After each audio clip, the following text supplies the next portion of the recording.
Manor Lords is finally here. After years of waiting, it has been Steam Next Fest and we have our 5-day demo. It's actually free to play, so you guys can go and check it out. But this is my first impressions of the game. I got my hands on it a little bit early, so I've been able to get in, play for a few hours, and this is what has come out of it. Of course, this is a first impressions, not a full review, not into every single tiny aspect of the game. So, without further ado, Manor Lords is finally here.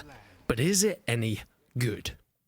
Launching into the earliest demo, it is somewhat overall bare bones, but you get a good few hours of content out of it. I probably wouldn't expect any more, especially for a free version of the game. I want to caveat a few things though.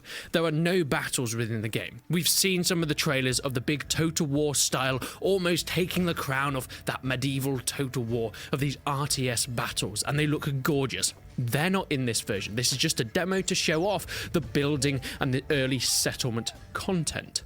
There also isn't too much in terms of diplomacy and interacting with other NPCs or settlements. There are some interactions with the king, as we'll get onto a little bit later, but go into this early free demo looking to test out some of the building mechanics and, well, getting a good idea of how this game is going to look. So far, there are quite a few bugs that I've found, but that's to be expected. Small things like when you're harvesting berries, it will still say that there are some left to harvest, even when it's winter, so there shouldn't be. There are a few spelling errors, so if you click on leveling up your houses, there's a typo here or there, and smaller things, but I didn't come across anything too game-breaking. Even more, something that might affect a lot of people is there's currently no saving your game. You have to play all in one shot. You can't start your colony, save, then come back a few hours later. This is only a few days, so you have to do this all at once, and it is kind of annoying that there's no saving, but I think you're able to get through most of the content within 3 or 4 hours, so if that's your thing, it's all there for you. Loading up the main menu is incredible. The music is so immersive and beautiful. It really sets the tone. This medieval manor builder. You really feel like you are taking this role of the Lord looking over this region. It is your chance to build up this dream settlement that you have been planning for years. And the music really sets the scene. We can see in the future that we're going to get separate game modes, but at the moment, all we can play is the regular, more sandboxy survival mode. You are nothing but a village builder. There's some more stuff that are more combat orientated or mission orientated, but that's not quite for our eyes just yet. Jumping in, we get to see our first bit of customization. You get custom banners, being able to put your own logo on, and as you'll see, there's a ton of customization later in the game. Yes, you can upload a picture or a logo, put it on your shield, then when combat is eventually added in, you'll see that on your troops' shields, on their banners, and it will look goddamn beautiful. For now, I just went with the simple kind of customizations though that were already implemented within the title. Loading up a map you put within a random location, and this is where we first get to see the beauty of Manor Lords.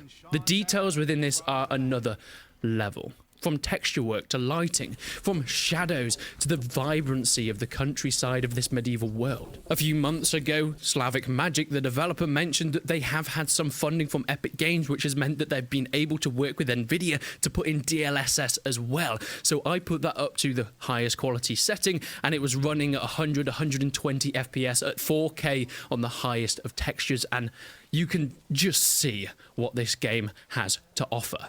Things like the paths that you can place down, they form so naturally, they look so welded within the earth. Even though they are just a placeable, it seems as though they've been formed over months and months of people walking on the ground. When it rains, puddles start to form and these paths get muddy.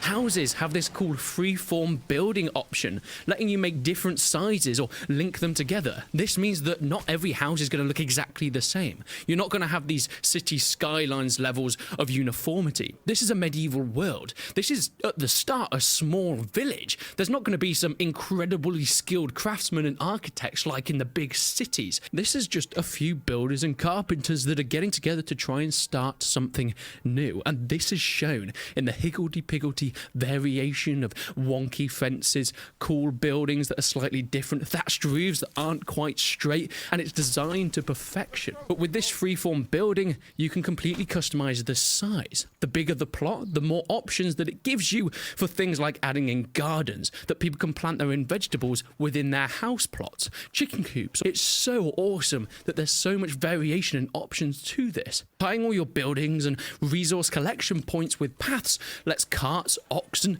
people move easier between them.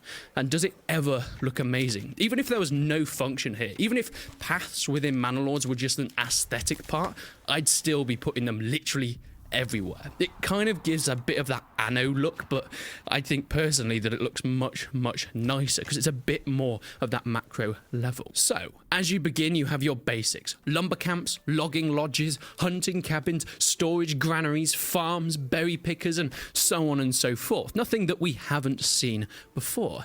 It gives you some introductory missions to get you going, such as building enough houses, building enough markets so you can sell your stuff. But if I can give you any tips, any advice right now before you get into this, get going on building berry foragers. You're going to need as many as possible, as it will be winter soon, and getting enough food to last the 3 months of winter is really, really hard, and the game at this point doesn't tell you that. Of course, you can expect that you're going to need to store up food for the winter, but my god, is it more than you might think. First time, all my people just starved. Second time, I had 75% of my colonists collecting berries during the summer, and even then, when it got to winter, we just about had enough reserves to spare the last few days, but it was cutting it so close. So yeah, the game has some difficulty options here. There are the options to set up more resources, give yourself easier benefits before you start, but on the standard mode, it is really, really tough, or at least in the way the game is balanced at this point in time. So, once you've built your resource camps, you can then start assigning villagers to work on them. You need loggers, you need firewood starters, you need berry pickers and hunters. You can assign the villagers by clicking on the UI of the building, then hitting the plus button. If there's a villager available, they'll start working there. You can then go into a different tab to see which villagers are working on that trade, and then you can follow them around, and it's a really nice touch, and even rename each villager within that menu. This kind of small customization keeps you coming back. Being able to do things like rename the whole town, or even change the sound of the bell in the church tower, in this such basic bones version of Manor Lords, lets you see how much love and passion was put into this, and makes you feel like you're really running every single aspect of this town. With each resource gathering place, you can set a designated work area if you want them to collect from a certain area, or you can just ignore it and they'll go off and find the resources on their own. I did find, as a warning, with at least the logging camp, sometimes your loggers will get a little bit confused and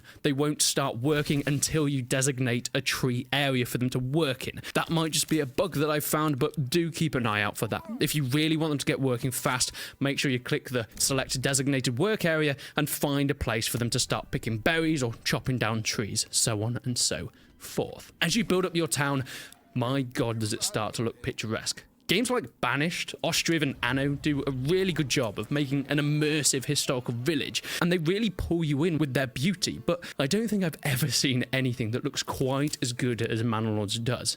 And this was made mostly by one person. What an accomplishment. When December comes though, winter will fall and berries will no longer be harvestable, so make sure you've got enough in stock and at your market stalls. Hunting is an option, but my starting spawns didn't have any areas that people could hunt, and hunters won't travel out of your region even if you ask them to with a designated hunting area, so watch out for that. Speaking of regions, the map is split up into different resource areas that traders can travel between. You can build in your region, and eventually you can buy other regions with enough influence. That hasn't been added in just yet though. You can set up trade posts to buy and sell items if you need more of one thing but not of another. But I didn't delve too much into that since it's still very basic. But back to winter. Seasons make a big difference. Spring is when crops can be sown. Summer, they'll grow and flourish. Fall is when it's time to harvest, and winter is for hunkering down and hoping that you've got enough stored and enough firewood so you guys don't all die. Speaking of colonists, you'll start with a few, but as houses are built, more will come and join, so you've got to watch out and accommodate. At the top, it will tell you that you've got enough firewood and food for a certain amount of time. It might look like you've got 12 months of food at the start, but remember, people are going to continue joining, so that number is going to drop and drop. With more colonists, they will work hard for you, but remember it's still more mouths to feed. Taverns and weaving huts are needed for entertainment and making clothes, along with the other basics. As your town begins to grow, you have to think about your approval rating. It's a percentage that will slide up and down depending on how happy or angry your villagers are. If it hits 0%, they will revolt. I'm not entirely sure if that's been added in yet, but we're yet to find out, since my guys pretty much starve before they have the chance to complain about the lack of food. A little bit ironic. So it all sounds great, right? But this is still an incredibly bare bones free testing phase, made to iron out some of the basics of the building portion of the game. So it's really far from perfect. There are some issues. But as I go into this is not necessarily for you, the average player watching, but because these things I'm sure will be fixed, but mostly for the devs and the team that are behind this. There are, as mentioned, typos in UI are an issue. They're not much of an issue, you can ignore it, but it still exists. Speaking of the UI, in the settings menu, it's very confusing to see some options, whether they're ticked or not. For example, VSync, you have no idea if it's ticked or not until you actually press where you think the box should be, and then a white tick comes up. Without that tick, the box is invisible. That might need to be changed so you can actually see where these tick boxes are. Another thing in the video settings is selecting from low all the way to ultra. You know, when you select if you want high settings or medium settings and so on. The buttons glow slightly brighter when they're selected, but not enough to be very obvious. So I had to really look closely to see, is it on the ultra settings or is it actually on medium? And that's just something that could probably be changed to make it more obvious at just the glance of an eye.